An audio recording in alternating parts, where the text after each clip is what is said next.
Você estava falando de que te dá raiva.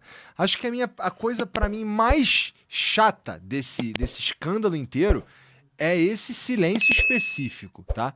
Porque como é, cara, que um bolsonarista vai confiar que o julgamento do Bolsonaro foi honesto? Não, ele não vai, mas eu acho que todo mundo trabalhou muito pra gente chegar nesse estado de coisas. Que é o. É muito difícil. Assim, a democracia, né, é um regime muito. A beleza da democracia é a possibilidade de troca de poder. Uhum. Dito isso, ela tem muitos defeitos. Se eu for voltar lá para Aristóteles, assim, é um regime cheio de problemas. Ele acaba, vamos dizer, ela acaba privilegiando comunicadores malandros. Aham. Tem muito problema a democracia. E a democracia só pode existir em um regime profundamente republicano. Por isso que a gente, antes de ser uma democracia, a gente é uma república. E a ideia de república é, existe uma coisa pública, um desejo público de que aquelas pessoas que vivem naquele território e falam aquela língua, elas querem construir algo e tem um sistema de valores bem claro que todo mundo concorda. Elas têm uma espécie de um contrato, né? Esse contrato, sei lá, posso voltar para leis das 12 tábuas, eu posso ir pro Magna Carta na Inglaterra, eu posso para a Constituição Americana. Você tem meio que um contrato geral em que esses valores estão muito claros e que ninguém vai passar por cima desses valores. Aqui no Brasil não existe esse contrato. Não existe esse contrato. Aqui no Brasil é completamente casuístico.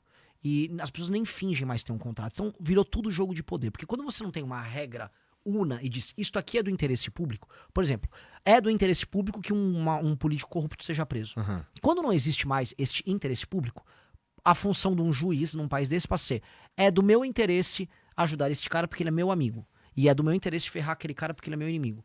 E aí você não tem justiça, você tem jogos de poder. E hoje o que nós temos no Brasil é apenas jogos de poder.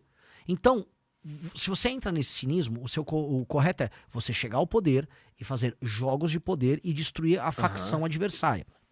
Por que é importante falar isso? Lá vou eu falar de um assunto que eu amo, que é Roma. Vamos. Em Roma, eles tinham uma república que foi a coisa mais incrível. A maior experiência republicana da Terra foram duas. Foi a experiência romana e depois a experiência americana no começo.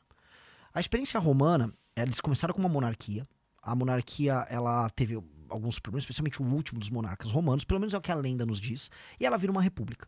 E era uma espécie de um conselho dos membros das grandes famílias que iam pro Senado, e depois tinha uma coisa que é tipo a Câmara dos Deputados dele, que foram os tribunos, os representantes da plebe, que ao longo do tempo foram ganhando espaço. Por esse modelo, mais um modelo político-militar deles, que privilegiava o desempenho militar dos membros das famílias, criava uma competição para ver quem era o melhor general, o melhor administrador público. Isso fez com que Roma virasse uma máquina que começasse a ganhar dos vizinhos e crescer, crescer, crescer. Até que surgiu uma potência rival, que foi Cartago. Cartago vai enfrentar Roma, e Cartago leva Roma à exaustão, porque Cartago tinha provavelmente o maior general da história humana, que foi o Aníbal. E ele leva Roma à exaustão. E a República Romana poderia, sei lá, as famílias romanas terem se dividido, terem sido compradas. Cara, Roma, a porrada fortalece. Aquilo era um povo, aquilo era uma república que realmente acreditava em Roma.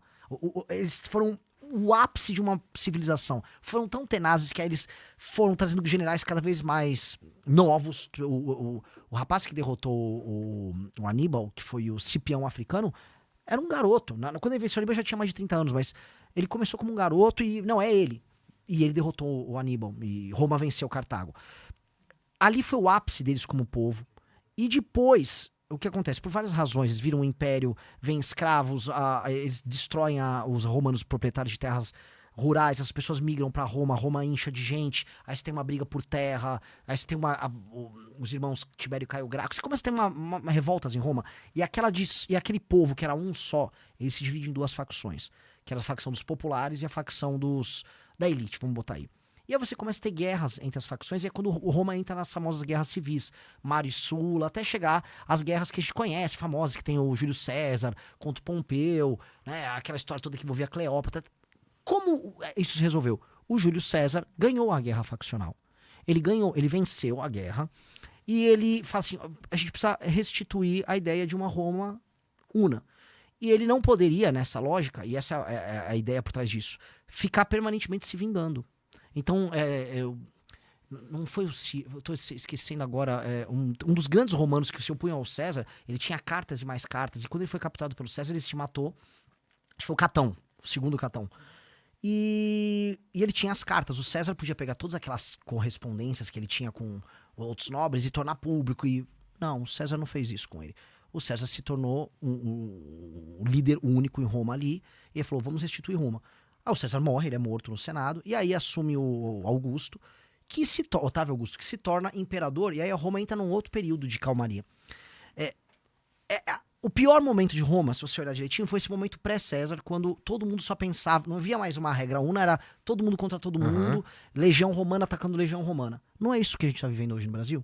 Não existe um sentimento de Brasil, e hoje eu sou com o PT, eu sou Bolsonaro, eu quero destruir você, eu quero destruir... Cara, precisa chegar alguém no poder e vai fazer assim, acabou a guerra, vamos parar essa bagaça. Por exemplo, eu quero chegar ao poder, eu quero virar pra um cara de esquerda, eu não quero te destruir. Eu quero ver como você vai ser útil no nosso projeto. Ah, mas você não gosta de mim? Eu sei que você não vai gostar de mim, a sua função eventualmente não é gostar de mim, mas esse projeto meu aqui você vai gostar. E assim, vamos tocar essa coisa. Eu não vou perseguir você se tiver uma opinião diferente da minha. Mas assim, acabou essa droga. Vamos trabalhar direito. Todo mundo concorda aqui que o Brasil tem terras raras, isso pode ser uma oportunidade pro Brasil ser uma baita de uma nação. Vamos nessa linha? Bolsonaro, eu sei que vocês me odeiam. Vocês são pró-mercado, vamos tocar uma agenda pró-mercado aqui? Alguém tem que vencer a guerra, que é agora vencer as eleições, e não se vingar. Porque todo mundo sabe que é uma guerra que um quer se vingar contra o outro. Nós não temos que ir pra vingança. E nós temos uma beleza no jogo, que nós temos um outro inimigo pra derrotar. Nós temos o crime organizado agora pra derrotar. Vamos botar o Brasil em guerra contra o crime organizado no ano que vem? Vamos permitir que a pessoa ande na rua com o celular na mão e não seja assaltada. Olha que revolução. O dia que uma moça... Veja só a Revolução Brasileira. Olha como nós estamos atrás. Se conseguimos ano que vem que uma pessoa consiga comprar um celular sem ficar endividada, ela conseguiu comprar o celular num preço justo, e depois ela andou na cidade dela sem roubarem o celular dela, o Brasil já melhorou 10.000%. Porque a pessoa foi capaz de comprar o celular sem se endividar, e ela conseguiu não ser roubada. Nossa! Cara, o primeiro presidente que entregar isso já é uma revolução. E eu quero fazer isso. Eu não quero me vingar do cara A, B ou C. Eu só não quero ser otário também, do tipo, eu vou começar a tocar esse programa, mas eu sou sabotado. Se vier me sabotar, aí eu vou pro pau também. Mas eu não tô procurando dividida. E eu acho que as pessoas precisam entender que é este o momento que nós estamos e é isso que nós precisamos já. Urgentemente. É isso, o Brasil precisa disso. Nada além disso. É o fim das guerras faccionais, fim dessa briga que nós temos entre a direita e a esquerda, centrão, com blá, blá, blá. Teve uma parada, Júnior... Chama de Júnior. Sei lá. É que você tem o Junito que faz live comigo. E eu falo, nossa, eu tô ficando realmente maluco. E ele é barbudo que nem você. Eu que tomei tramal, não foi tu não. Pô. Eu faço, quando eu faço as lives, eu faço... Ô Junito, tem um negócio, eu dialogo com o cara que é o operador. E eu te chamei, enfim. Tá bom. Então, deixa eu aproveitar e te interromper então. Cara, eu concordo que a gente precisa de ter um capital social maior. Eu concordo que a gente precisa se olhar e se enxergar como um povo, né? Só que a gente precisa levar em consideração também que a gente sabe que a gente gosta mesmo de conflito, né? A gente clica mesmo na notícia ruim, a gente engaja mesmo com a fofoca, a gente não... A notícia, assim, deu certo, legal, deu ruim, nossa, meu irmão, deu ruim ali, hein? Conta pra todo mundo que deu ruim ali. É uma outra jeito de tratar. Então, sendo essa a forma mais ou menos como a gente funciona, o Fla-Flu eleitoral é interessante pra todo mundo, especialmente porque os caras mais interessados nesse Fla-Flu eleitoral, eles vão se alimentar intencionalmente. Eles vão dizer que o que você tá falando é coisa de isentão, é coisa de fraco, tá entendendo? Por quê? Porque a gente já viu... Eu sei disso. A gente já viu várias vezes o cara que sobe e fala contra o banheiro unissex, aí ele viu lá, gravei meu vídeo lá, agora vai lá tu, fala a tua, tá ligado? E o cara vai lá e fala o contrário, faz um vídeo e é isso, né? Então, brigar contra esse jogo é talvez a maior dificuldade, o maior desafio agora, né? Falar de sensatez num momento de inflamação. Talvez, mas é completamente radical o que eu tô falando aqui. Porque é tão óbvio, o lance assim, é tão óbvio que a regra do jogo, a galera que tá assistindo aqui, que a regra do jogo é conflito e você ganha views, votos, ganha tudo com o conflito, que você pode só fingir que você tá em conflito. A coisa mais radical é você ser profundamente honesto. E falar, cara, não adianta eu ficar fingindo que vou ficar brigando com todo mundo o tempo todo. Eu não vou governar, eu não vou nem ganhar a eleição. Ao mesmo tempo, para vencer a eleição, eu tenho que ganhar dos caras. E aí, eu sou bem mais intenso nas críticas a eles. Então, soa paradoxal, porque assim, ao mesmo tempo que eu tô dando porrada no Lula, porrada no Flávio, porrada em todo mundo que eu preciso dar porrada, eu tô falando, eu vou ganhar, eu não quero mais dar porrada em vocês. Eu vou ganhar e assim, precisamos fazer algumas coisas que todo mundo aqui concorda. Precisamos destruir o crime organizado, precisa resolver a conta pública do Brasil, precisa ver essa oportunidade gigante que a gente tem com terras raras e pegar essa oportunidade e, assim, pelo amor de Deus, é uma chance a gente tem que tirar o gap com os Estados Unidos, tirar o gap com o resto do mundo. O negócio das terras raras é um bilhete, ali pode ser ou um bilhete premiado ou mais um pau Brasil. A gente tem que escolher. Ou a gente pega um bilhete premiado pra virar um lugar sério, ou ticket pau Brasil, algumas pessoas vão ficar ricas, a gente vai exportar uma commodity, que nem commodity, mas exportar produto cru pra fora. Pô, eu quero no meu governo pegar esse ticket premiado e assim, fazer turbina de avião aqui, fazer drone aqui no Brasil, fazer bateria pra todos os carros que estão saindo fora os chineses no mundo, a bateria ser feita aqui no Brasil. Dá pra fazer tudo isso, cara. Dá pra galera ganhar muita grana. Só que, eu já tô avisando pra todo mundo assistindo, o seu país hoje acabou. Hoje, com as coisas que passaram nas 2 últimas semanas, é que brasileiro não dá bola, ninguém quer falar disso. Acabou, Igor. Casa caiu por 2 coisas. A galera não tem ideia do que foi esse fim da escala 6x1. Foi uma infantilidade, um debate infantil. Nem o México, que é um país de esquerda, só se foi pra essa linha.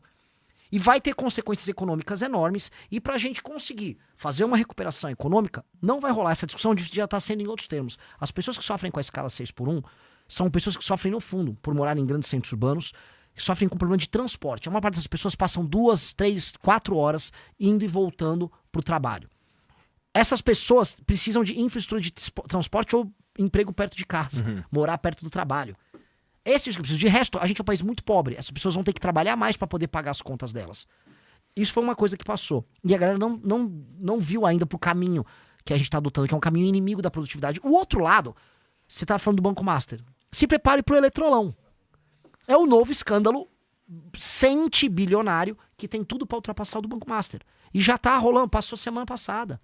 Rolou um leilão de termoelétrica bizarro com o Joesley, mais uma turma ligada ao Alexandre Silveira, ao ministro do Lula. Negócio muito, muito estranho. Um leilão bizarro que vai aumentar a nossa conta de luz ano que vem em coisa de 10% para todo mundo.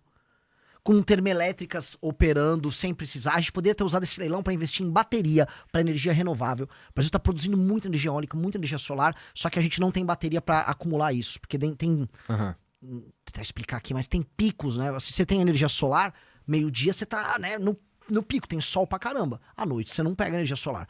Então, quando você tem o pico, você não usa aquele boost de energia que tem. Você tem que ter... aquela energia se perde. Então o que você precisa? De bateria para acumular. E aí à noite que você não pega, você gasta, você joga no sistema aquilo que foi acumulado na bateria. Esse leilão era para ter colocado bateria. O Brasil tem entrado num modelo que a China tá indo, os Estados Unidos não teve. Foi termoelétrica, beneficiando um monte de vagabundo, de ladrão. Vagabundo e ladrão, com um acordo com o governo bizarro, pagando triplo, quádruplo por energia que outros lugares pagam. Qual que é a desculpa pra fazer essa porra? Não tem desculpa. O TCU já leu o que rolou agora, esse leilão, e falou, isso tudo é bizarro. A Fiesp já entrou na STF, a gente mesmo vai entrar com a ação. E não estão falando ainda, porque o susto foi semana passada. E é um escândalo de centenas de bilhões. Ano que vem, a conta de luz vai aumentar em 10% pra todo mundo. E ninguém tá falando. Ninguém tá falando. É mesmo? Assim, por quê? É um esquema que envolve os mesmos empresários, rolou agora no governo Lula. Então, você tá assim, falando de master, aguarda que tem mais um. E, assim, como a gente vai fazer o Brasil crescer com energia cara, com o político avisando, você vai trabalhar menos e vai ganhar igual. Não vai. O Brasil tá perdendo a corrida mundial de todas as áreas possíveis. Não, você vai trabalhar menos e você vai ganhar muito menos e provavelmente você vai ter que trabalhar mais pra ganhar o mesmo. Você vai ter que trabalhar mais pra ganhar o que tava ganhando antes. Vai ter pressão inflacionária, o agro tá desesperado, com esse negócio da 6x1 que é no susto, e ninguém avisou, porque os políticos mentem o tempo todo. Então, o presidente que vai pegar o Brasil no que vem, eu tô dando essa dica, porque eu podia só falar coisa fofinha, vai pegar uma bucha gigante, que é um monte de desgraça que os caras fizeram. Tudo pra ganhar a eleição esse ano, né? Exato. E esse do eletrolão nem foi pra ganhar, eu não sei porque os caras fizeram isso. Pra mim, a gente sabe, né? Dinheiro. Mas é que foi muito dinheiro. Então, é coisa de centenas de Eu milhões. não ouvi falar disso daí, cara. Eu vou anotar pra dar uma pesquisada. Pode pesquisa. Cara, fala com o Felipe Moura Brasil. Não, eu sou o pré-candidato. Não ouçam a minha opinião. Chama o Felipe Moura Brasil. É assustador. É assustador. E assim, foi ele, o consórcio envolvendo o BTG, que pegou lá com mais um monte de planta de termoelétrica. E assim, só por ter a planta parada sem utilizar, eles ganham dinheiro. Ganham bilhões.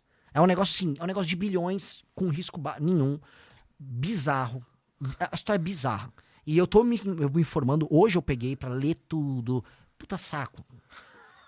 Puta saco, queria estar fazendo outra coisa. Tem que saber, Tem que né? manjar de eletrolão agora. Assim, eu manjava de master, galera, tem um novo escândalo aí. E se eu ganhar? merda. E como é que eu faço pra desfazer uma besteira dessas? Entendeu? Porque, não, o direito adquirido, né? Os caras ganharam o leilão. Pois é. Aí eu vou ser golpista. Legalmente, é um problema. Então, assim, o leilão foi... O leilão precisa ser homologado e tal. Não pode homologar esse leilão. Aí taca, a gente tem que gravar vídeo, falar desse assunto. As pessoas não sabem ainda do assunto, é feriado. Acho que é semana que vem. Aí, assim, a gente tem assim, que correr contra o tempo pra evitar uma puta de uma malandragem que aconteceu. Graças a Deus, a gente tá aqui ao vivo, tem, né, a galera, por favor, faça um corte disso. Esse assunto é importantíssimo. Se eu te pedir um negócio, chama o Felipe Moura Brasil pra falar disso. É o novo Banco Master.